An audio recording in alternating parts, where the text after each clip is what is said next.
Okay, let's unpack this. We're diving deep today into a topic that touches something many of us love, wine. Specifically, the profound impact of climate change on the world of wine, from the vineyard floor right into your glass. Right.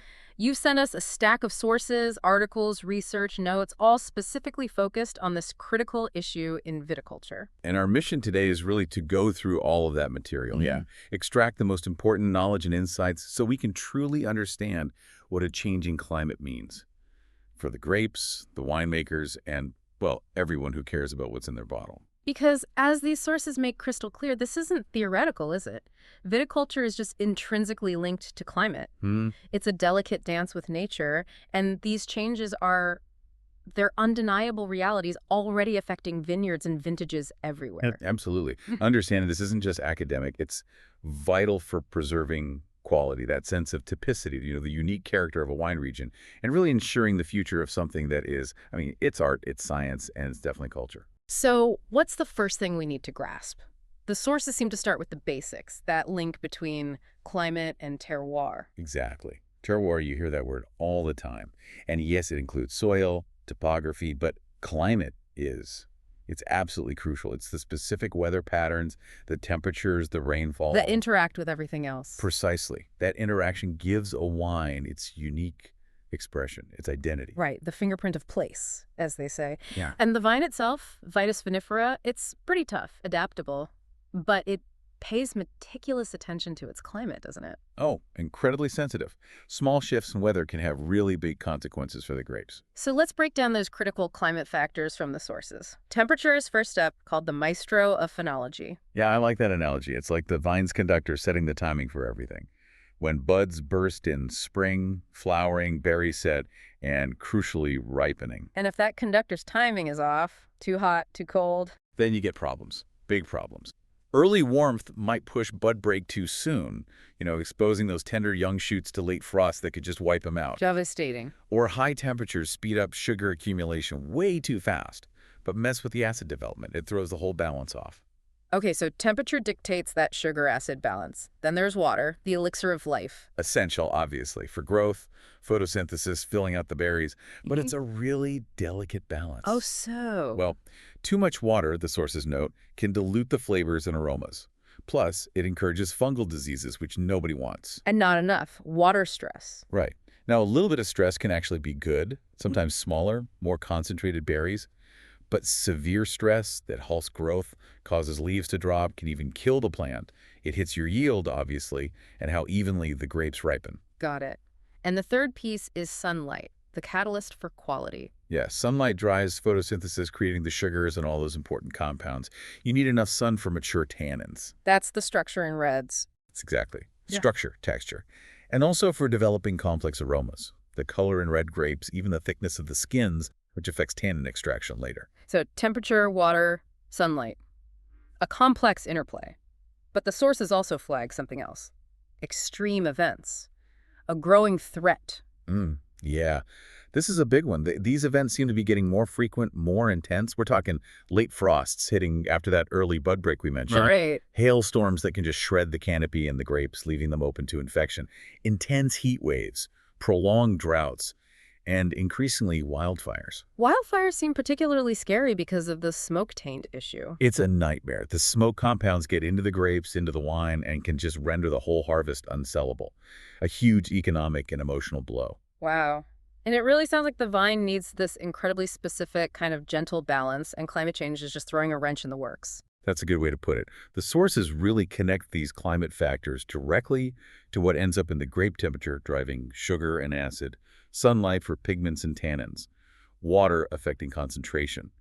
This intricate link, they say, is the very essence of terroir.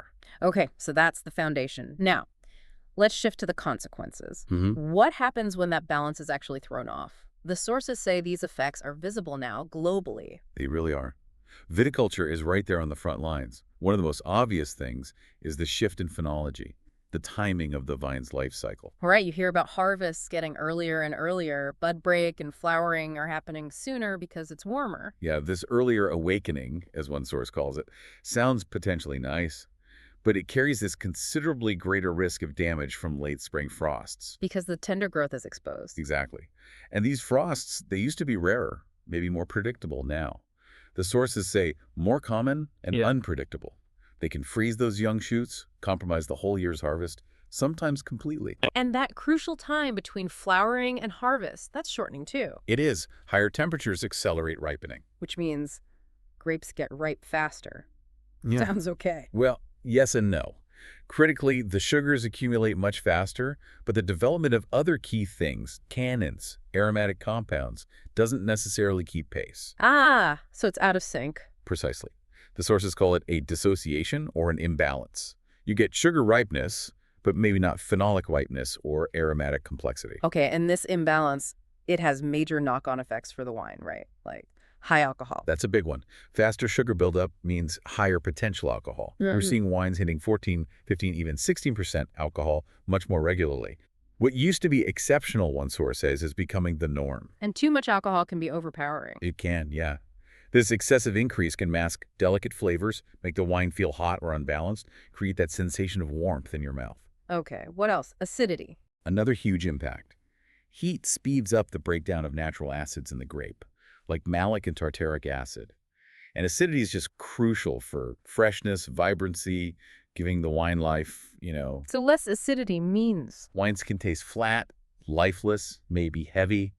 And that lower acidity, higher pH also makes them less stable microbiologically, more prone to spoilage. Right, and that maturation imbalance. You mentioned sugar ready before tannins and aromas. The sources call that one of the greatest challenges. It really is. You harvest based on sugar, but the tannins might still be green, harsh, stringent, and the aromas might be underdeveloped, maybe even a bit vegetal or herbaceous. Making it harder to produce those really complex, elegant wines meant for aging. Exactly. That balanced structure and aromatic profile becomes much harder to achieve naturally. And this can even lead to a loss of identity for specific grapes. Yes, excessive heat can cause those delicate volatile compounds, the ones responsible for a great signature aromas, to basically burn off or change. So instead of grapefruit, You might get more cooked, raisin, or jam notes.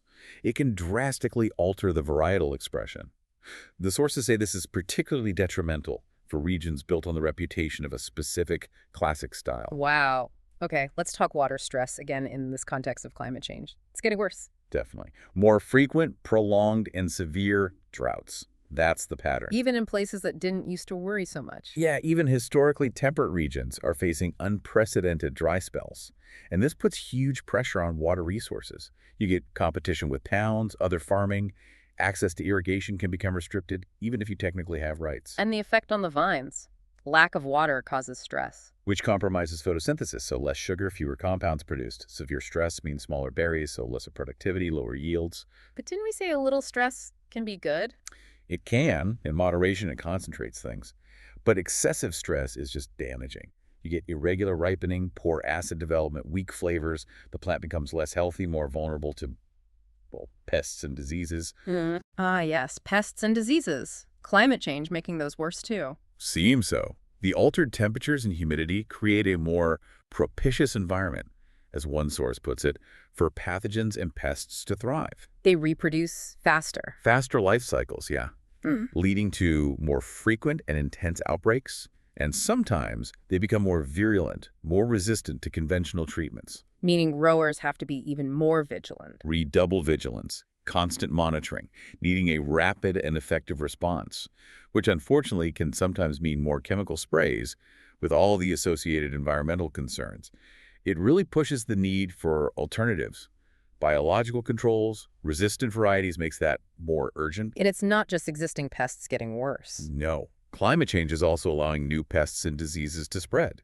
Invasive species move into regions where they couldn't survive before, bringing challenges winemakers have never faced. And if you don't know how to fight it, You can face significant losses. Globalization and trade play a role in this spread. Okay, let's quickly revisit those extreme events because the sources detail just how devastating they can be. Late frosts, hitting after early bud break. Now, more common and unpredictable. Freezing those tender young shoots can just decimate the potential crop. Losses can be total. In some cases, yes. huge economic losses. And protecting against them with things like heaters or wind machines adds significant cost and complexity. Hail too! More intense and frequent storms. Yeah, hailstones can batter the grapes, causing physical damage, leaving them vulnerable to fungal and bacterial infections. Plus, it damages the leaves, harming photosynthesis. Again, big losses in quantity and quality. Direct hit to revenue and reputation.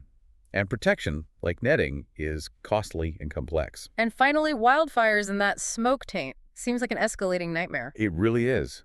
Hotter, drier conditions fuel more intense fires. The smoke settles on the grapes. Those volatile phenols bind to the skins. And get into the wine. Yep, persist right through fermentation, resulting in those awful, undesirable aromas and flavors. Ashtray, burnt rubber. It can irreparably compromise the wine, make it unsellable. Leading to substantial financial losses. Absolutely. There are mitigation techniques being researched and used in the winery, but the sources are clear. They're not always effective.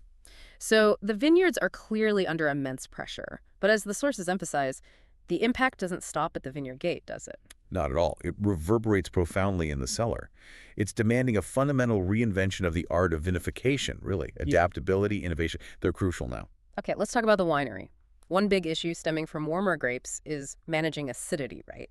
Lower natural acidity, higher pH. Exactly. So to get balance back, winemakers increasingly need to intervene. Which often means adding acid. Yes. Adding specific food-grade acids, usually tartaric, sometimes malic or citric. The sources say it's becoming essential, in many cases, to restore that freshness, that vivacity, and also for stability, both microbiological and for aging potential. But that's controversial, isn't it? The whole intervention versus authenticity debate. It absolutely reignites that. Does adding acid mask the terroir? Does it make wines taste more similar? The sources talk about needing a delicate balance, finding ways to preserve the wine's identity while ensuring quality. And that might involve vineyard choices too, like harvesting earlier or using varieties with naturally higher acidity. Okay, what about the flip side? Dealing with that high alcohol we discussed. Yeah, the dilemma of wines becoming too powerful, maybe lacking elegance. So winemakers are turning to innovative techniques to gently reduce alcohol levels. Like what? The sources mention things like spinning cone technology using centrifugal force and reverse osmosis, which uses special membranes. Basically, ways to separate out some of the alcohol and then blend the wine back together. The aim being a more harmonious balance. Precisely. Between the alcohol, the acidity, the fruit, the freshness. It requires incredible skill from the enologist, precision essential, as one source puts it. Technical know-how, but also a really refined palate and adaptability. And tannins, if they're not perfectly ripe because of that accelerated ripening. That's another challenge. Green, harsh, unbalanced tannins can be a problem. And traditional methods like long macerations, skin contact, to extract color and structure become risky. You might extract those undesirable bitter compounds along with the good stuff. So what are winemakers doing? Adopting a more flexible experimental approach, adjusting maceration times, maybe using lower temperatures, different techniques like pump-overs or punch-downs, all based on the specific condition of the grapes in that vintage, trying for a softer, more selective extraction. Finding the right balance again. It always comes back to balance. Maximizing the good phenolics, minimizing the bad, requires deep understanding of chemistry, constant tasting, lab analysis. And finally, just keeping the wine stable seems harder. With that higher pH, lower acidity. It definitely creates a more propitious environment for spoilage microbes, acetic acid bacteria, wild yeasts that can cause off flavors and aromas. And physical stability, too. Yeah, higher pH wines are more susceptible to things like color changes, becoming hazy, or dropping tartrate crystals. Affects appearance and texture. So it demands rigorous control. Imperative, the sources say. Constant monitoring of pH, volatile acidity, SO2 levels, maybe needing slightly higher sulfite additions, though there are downsides to overdoing that too. It sounds like an era of constant vigilance. That's the phrase used, yeah. Precision and attention to detail at every single stage are fundamental. But, this pressure also pushes refinement, pushes innovation, creates opportunities to make really interesting adaptive wines. Okay, so these challenges, these adaptations, they're playing out globally but differently everywhere. The sources paint a really varied picture, region by region. Absolutely. Let's take France first. Bordeaux and Burgundy, iconic regions. They're seeing that accelerated ripening, richer, fuller wines, higher alcohol. The challenge there is? preserving the unique characteristics of historical terroirs, maintaining that AOC authenticity when the climate underpinning it is shifting. And white wines, especially in Burgundy. Particularly suffering from that loss of acidity, can become flat, heavy, more vulnerable to oxidation. So producers there are trying different things, heat-resistant varieties, changing canopy management, harvesting earlier. Moving south, the Mediterranean, Italy, Spain, Greece. They're facing intense heat and relentless drought. Some classic varieties like Nebbiolo or Sangiovese are sensitive, particularly vulnerable to heat stress, sunburn, acidity loss. But there's hope there, too. Something about indigenous varieties. Yes, this is really interesting. A notable resurgence of indigenous varieties. Grapes like Garnacha in Spain, Acidity in Greece. These were often historically adapted to heat and drought. They're showing promising potential now. Highlights the need for water management innovation and really looking at that local genetic pool.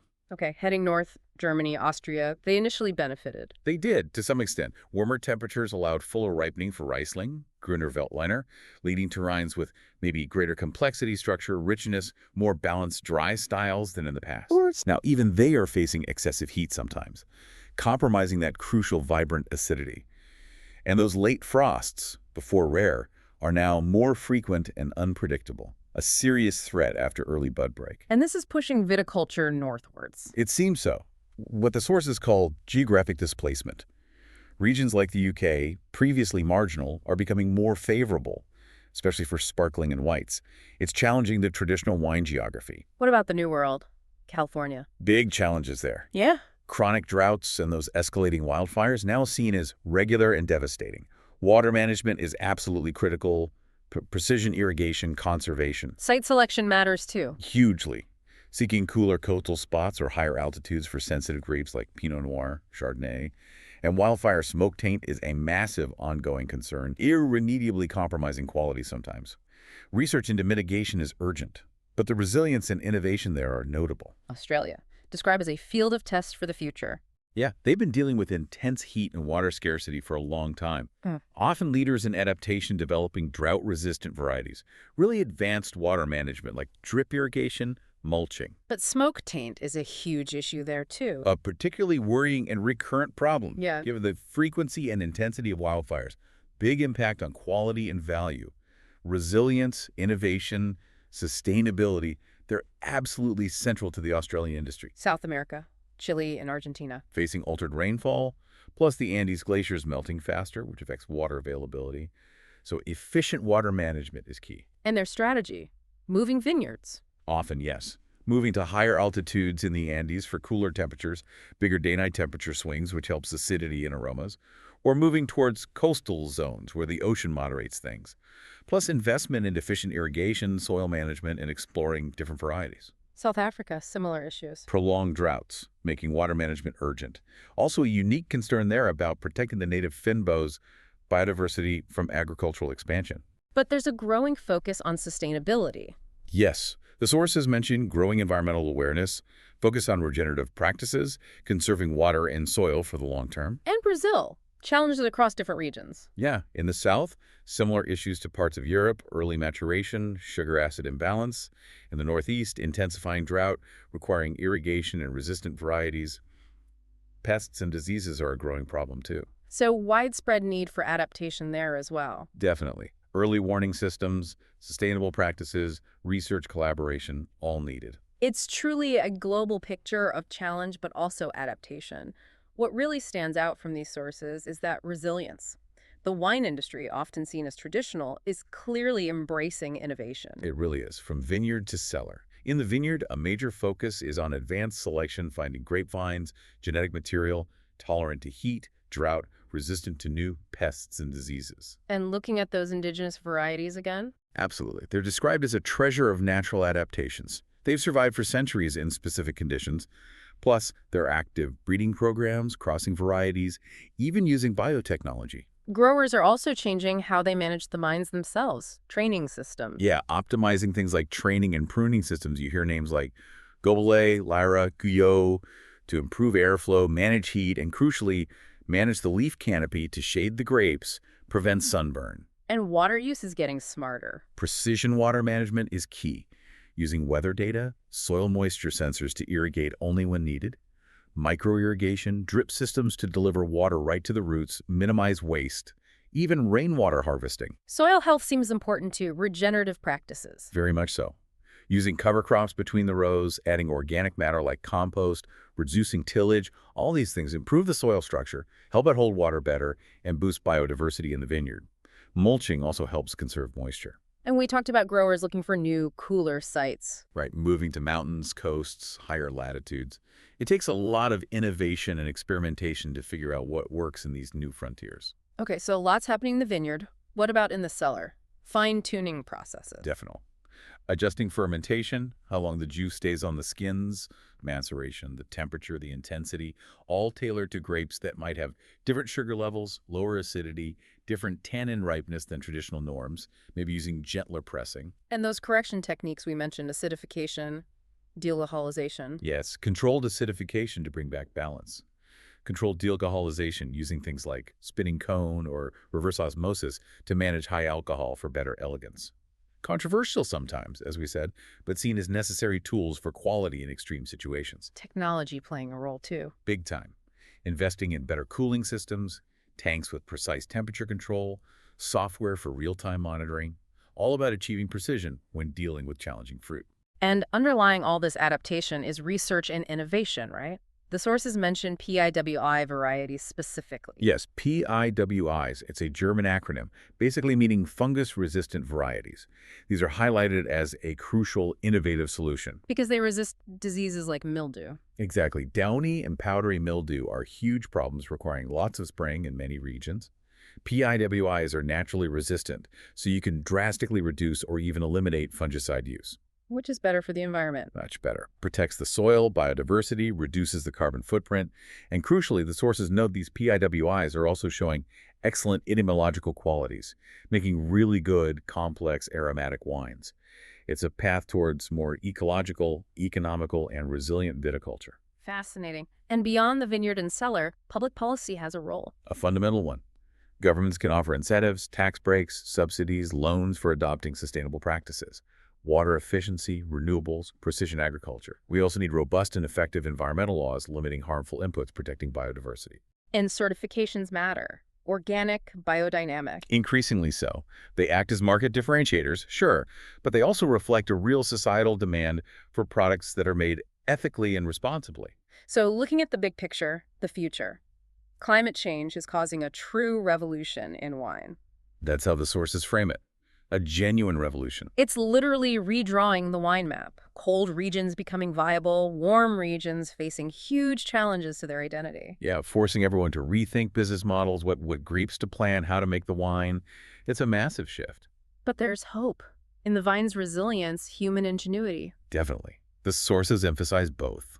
The vine itself is remarkably adaptable, and human ingenuity in viticulture is centuries old and clearly still very active. And that genetic diversity, especially the indigenous varieties, is key. A treasure, yes. Needs preserving and valuing.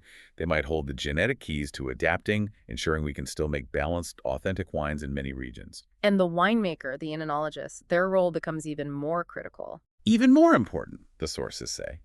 They're that link between the changing land and the final wine. The guardian of terroir in a shifting world. Balancing market tastes with climate realities. Not just a technician anymore. No, they need to be an agent of change, innovator, advocate for sustainability, needs deep knowledge, passion, commitment, and that willingness to adapt tradition intelligently. Yeah, that was quite a journey through your sources, a Sure. really comprehensive deep dive. We've gone from the fundamental links between climate and grapes to the stark impacts, the incredible adaptations happening. And how is reshaping the entire global wine landscape? Yeah, it really underscores how understanding this isn't just about climate science, it's about the future of an art, a science, a culture that means a lot to many people, including you listening. Absolutely. It's a complex, ongoing story of challenge and response. And seeing how regions are shifting, new grapes are rising, the actual taste profile of wine is evolving, it really makes you stop and think, doesn't it? Given all these changes we've just discussed, what will terroir actually mean in, say, 50 or 100 years?